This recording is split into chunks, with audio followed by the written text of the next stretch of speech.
একজন নারী যে কতটা ভয়ঙ্কর হতে পারে শুধুমাত্র একজন নারীই বলতে পারে। আমি একজন নারী হয়ে একজন নারীকে ভয় করি। হ্যালো এভরিওয়ান, আপনারা সবাই কেমন আছেন? আশা করি সবাই খুব ভালো আছেন। আমিও ভালো। সকালবেলা রুটি করে নিলাম, রুটি আর ডিম ভাজি, যেটা আজকে আমাদের নাস্তা।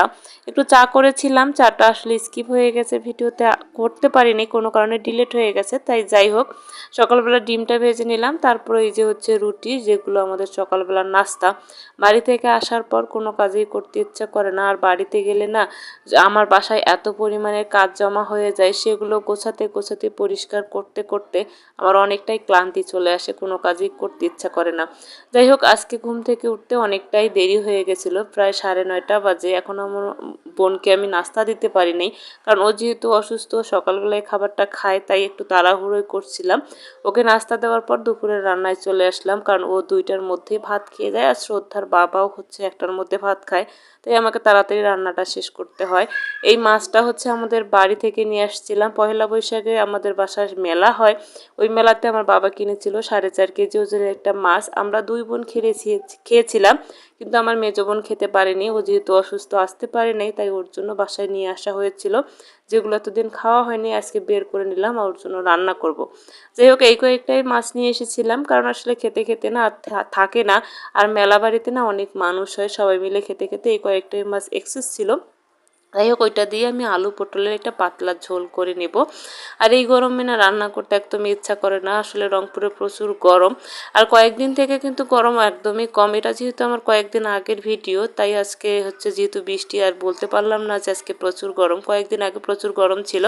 আমারও আসলে প্রচুর ঠান্ডা লেগে গেছে, সে কারণে আমার ভয়েস ওভার করতেও যেহেতু কষ্ট হয়, তাই আমি বড় ভিডিও খুব একটা এডিট করি না, কারণ আসলে আমার খুব ঠান্ডা লেগে গেছে, যে কারণে আমার ভয়েসটাও শুনতে খুব একটা ভালো লাগে না। তাই আমি বড় ভিডিও খুব একটা করি না। আপনাদের কাছে যারা যারা এই ভিডিওটা দেখবেন, তাদেরকে অবশ্যই বলবো একটু হচ্ছে কষ্ট করে দেখে নেবেন। আমার কণ্ঠের অবস্থা খুবই খারাপ, কারণ আমি যেহেতু খুবই অসুস্থ। আর সজনা আলু রান্না করব। সজনা আলু চচ্চড়িটা আমার বরাবরই খুব পছন্দের। প্রথমে আমি যে কথাটা বলেছিলাম, নারীরা সত্যি অনেক ভয়ঙ্কর হয়, আমি একজন নারী হয়েও সেটা বিশ্বাস করি। আপনার চারপাশে যারা আছে, যারা আপনার ভালো চায়, মঙ্গল চায়, সবসময় আপনার আনন্দিত হয়, আপনার খুশি দেখলে যাদেরকে মনে শান্তি লাগে, আসলে সত্যি কথা বলতে তারা কখনোই অতটা খুশি হয় না। আপনার খুশিটা ওরা কখনোই ভালোভাবে নেবে না, আর কখনোই সহ্য করতে পাবে না।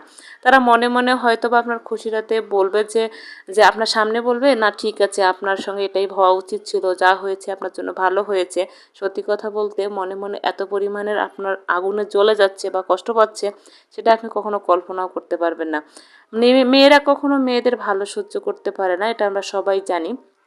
কিন্তু মেয়েরা কিভাবে ক্ষতি করা যায়, এই জিনিসটা কিন্তু খুব ভালো জানে। যাই হোক, এই মেয়েরূপী মানুষগুলো না সত্যি অনেক অদ্ভুত হয়ে থাকে। ছেলেরা হয়তো বা অন্যের খুশিটা খুব সহজে মেনে নিতে পারে, কিন্তু মেয়েরা কখনোই পারে না। আমি একজন মেয়ে হয়ে এটা বিশ্বাস করি, আমিও কখনো হচ্ছে অন্যের খুশিটাতে খুশি হতে পারবো বলে মনে হয় না। যাই হোক, এটা আসলে যার যার যেমন মত। যাই হোক, আপনারা কিছু মনে করবেন না। আমার আসলে মনে হলো যে মেয়েরা সত্যি আসলে মেয়েদের ভালো সহ্য করতে পারে না, আমি সেটা নিজে থেকে উপলব্ধি করেছি।